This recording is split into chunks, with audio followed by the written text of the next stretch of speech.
Lightweight, bare bones, brilliant. Some planes weren't just built to fly, they were built to defy logic. From bamboo frames to engines no bigger than a lawnmower, these ultra-light vintage planes redefined what it means to take flight.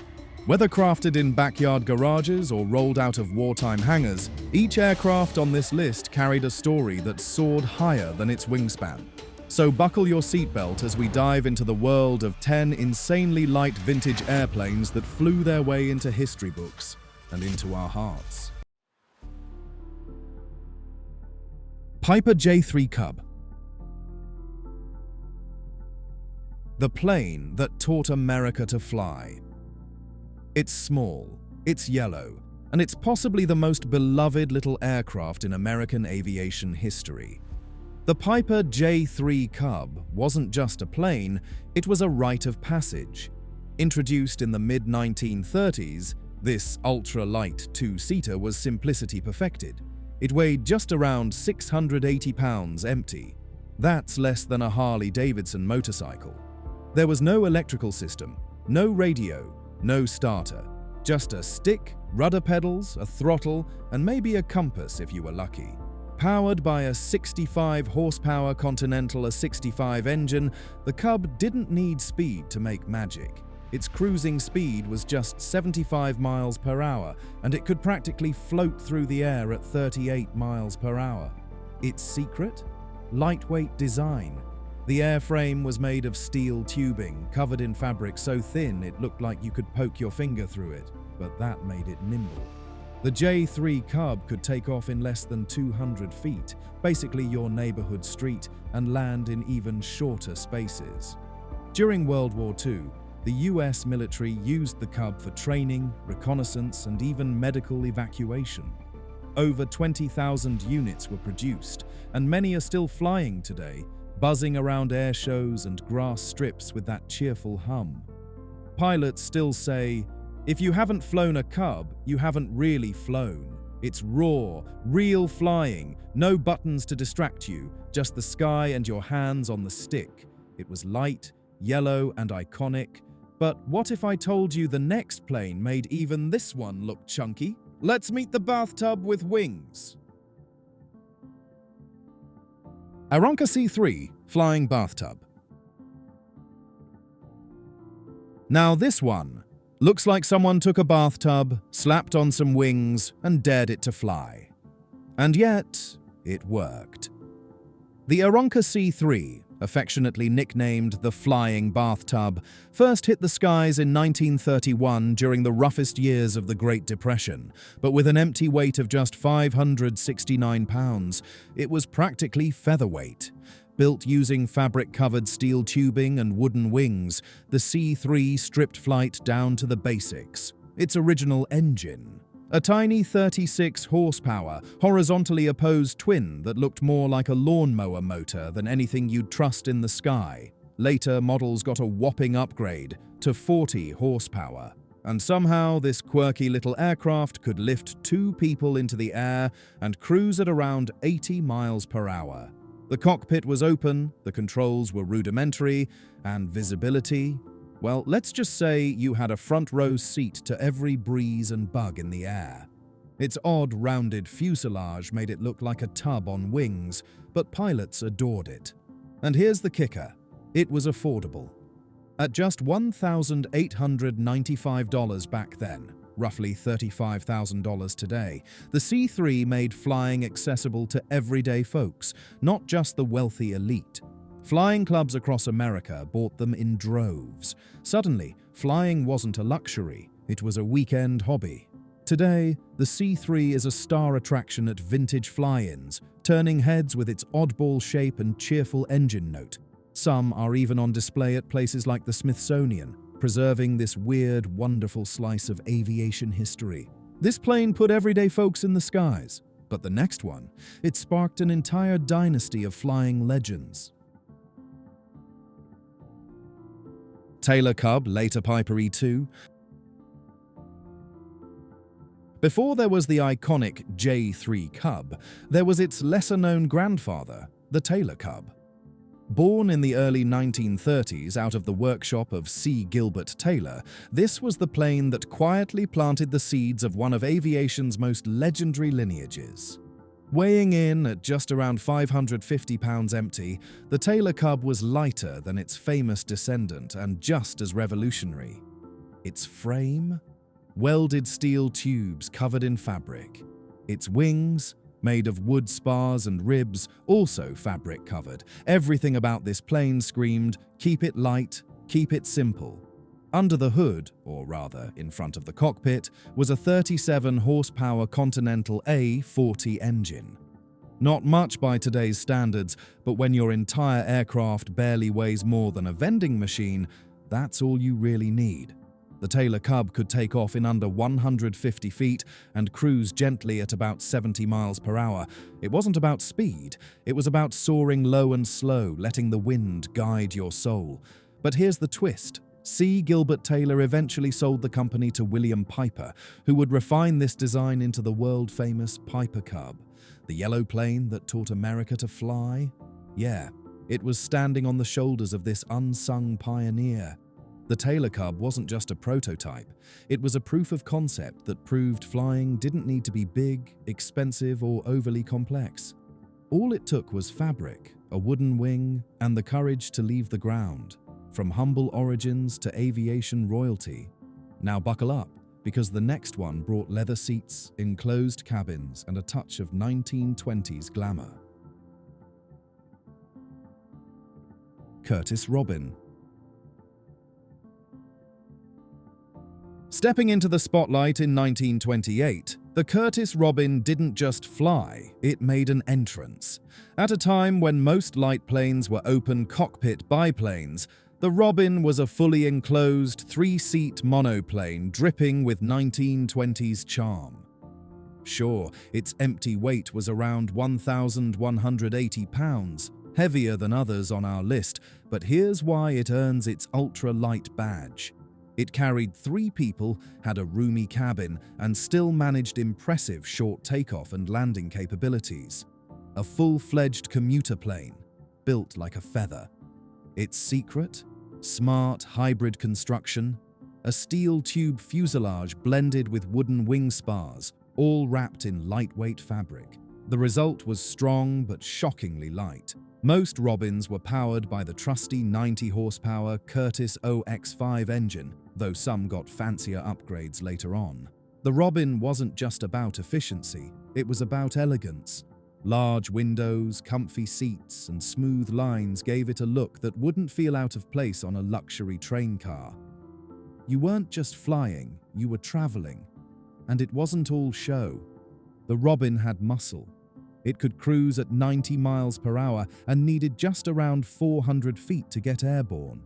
It played a key role in connecting small towns, flying cargo, and serving remote communities. Think of it as the Uber of the Roaring Twenties, with propellers.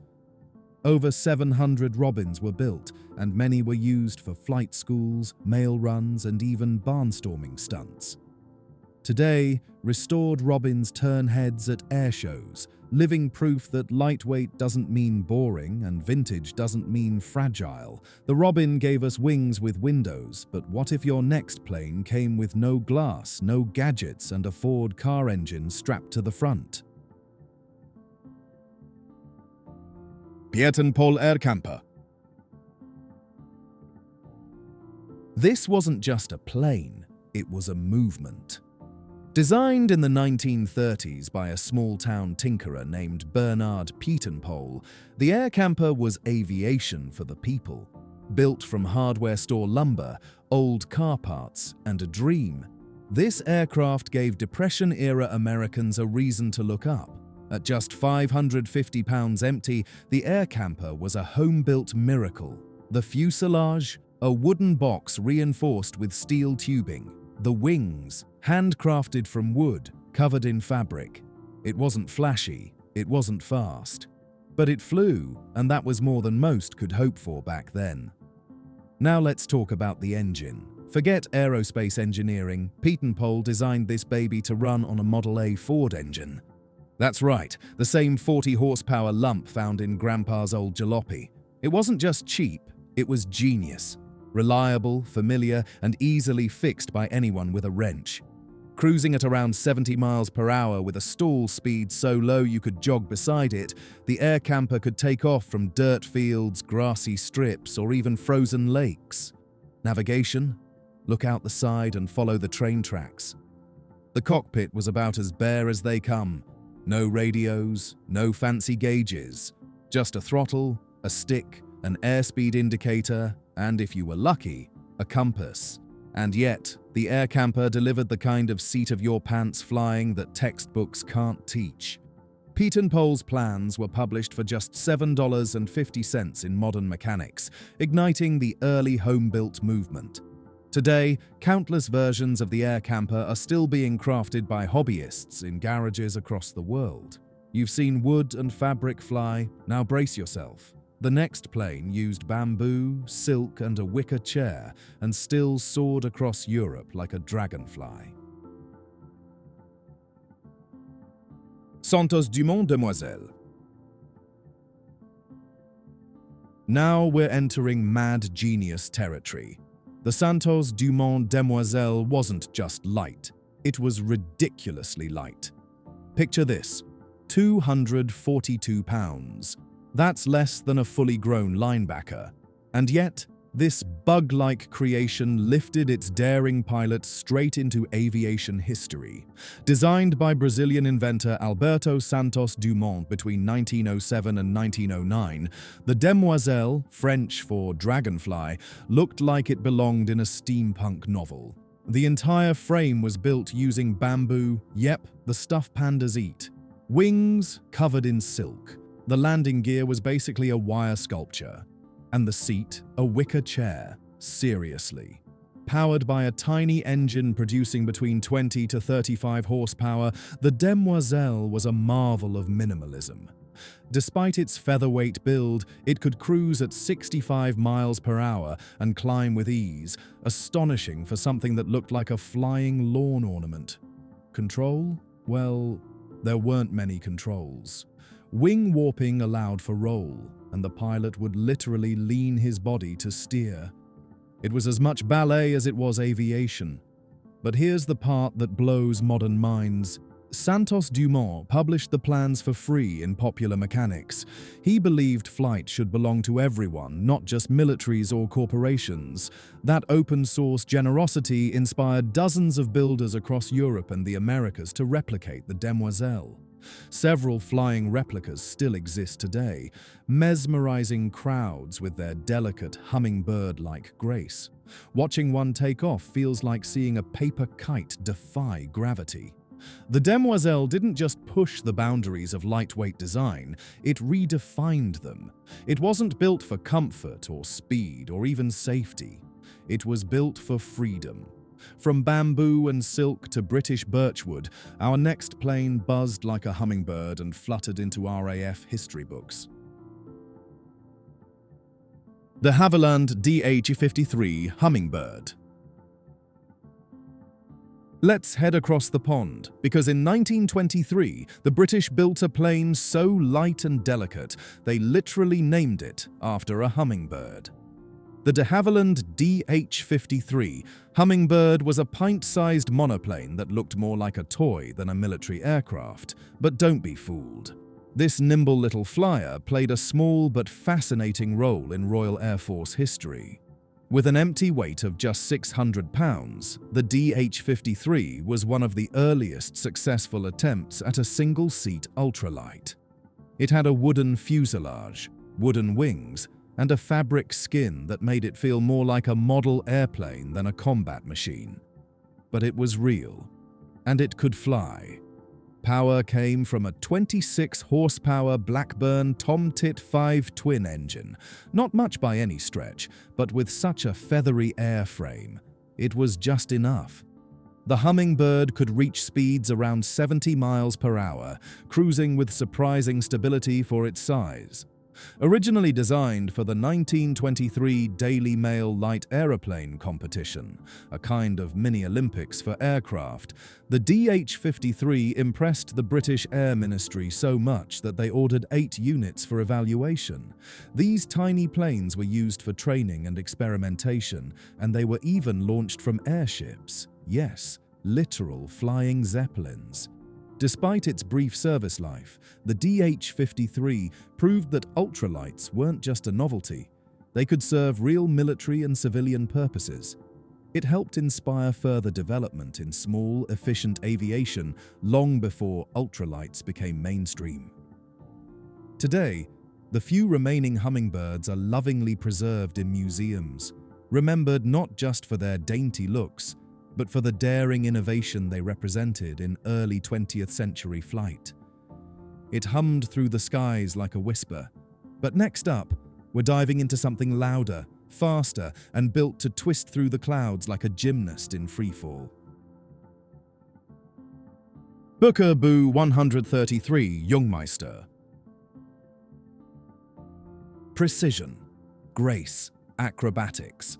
If the previous planes were poets, the Buue 133 Yungmeister was a dancer, flipping, rolling, and spinning through the sky with the confidence of a Cirque du Soleil performer on wings. Introduced in 1935 in Germany, the Buue 133 was a single-seat aerobatic biplane that weighed just 785 pounds empty, pretty light considering its powerful presence. Built with a steel tube fuselage and wooden wings, all wrapped in fabric, it was designed to do one thing exceptionally well: show off. It packed a punch, too. Most models were powered by a Siemens Halskesh 14 radial engine, kicking out 160 horsepower. That might seem like overkill for a plane this small, but that's the point. The extra power and light frame made the Yungmeister legendary in aerobatic circles. Its nimbleness in the air was almost unfair. Rolls, loops, hammerheads, you name it, the Buue 133 could do it. In fact, it quickly became the standard aircraft for aerobatic competitions across Europe and was used extensively by Luftwaffe flight schools to train pilots in advanced maneuvers. The control response was razor-sharp. The wingspan? Just under 23 feet. Its stall speed was low, but its roll rate was sky-high. This wasn't a plane you lazily cruised in. It was one you wrestled, and it made you love every second of it. Even after World War II, the Buue 133 remained a fan favorite at air shows worldwide. Pilots loved its responsiveness, and spectators adored its dramatic stunts and sleek vintage lines. It flipped, rolled, and roared, but our next plane? It ditched all that drama for a good old Volkswagen engine and some good sense home building. Evans VP1 Volkplane. If you've ever looked at a Volkswagen Beetle and thought, "I wish this thing could fly," you're not alone. That exact dream gave birth to the Evans VP1 Volkplane, a 1960s home-built wonder that ran on the same engine as the people's car, and yes, it actually flew. Designed by Bud Evans in 1968, the VP1 wasn't about speed, flash, or fancy tech. It was about making aviation accessible to the everyman.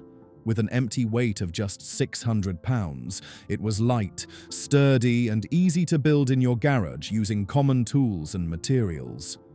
The engine, a classic Volkswagen air-cooled flat 4, the same kind found in millions of VW Beetles. Producing anywhere from 40 to 60 horsepower depending on the build, this little engine pushed the Volksplane to cruise at about 100 miles per hour. It wasn't blazing fast, but it was dependable, cheap, and familiar to anyone who ever turned a wrench on a VW. The airframe was simple: wooden construction, straight lines, and fabric-covered wings. It looked boxy, sure, but that box could fly. The VP1 was intentionally designed to be forgiving to new builders. No complex curves, no exotic materials, just straightforward plans and a whole lot of community support. Thousands of these planes were built by hobbyists worldwide, making the VP one of the most successful home-built aircraft of its era. It inspired a movement of practical, build-it-yourself aviation that continues today. It wasn't the most beautiful, it wasn't the fastest, but the Volksplane was yours. And that kind of freedom? You can't put a price on it. Simple, reliable, homemade. But our final plane? It was a jaw-dropping stunt on wheels, shorter than most cars and lighter than some skydivers. Stitz SA2A Skybaby. Now for the wildest ride of all. Meet the Stitz SA2A Skybaby, the plane that wasn't just ultralight, it was ultra-tiny.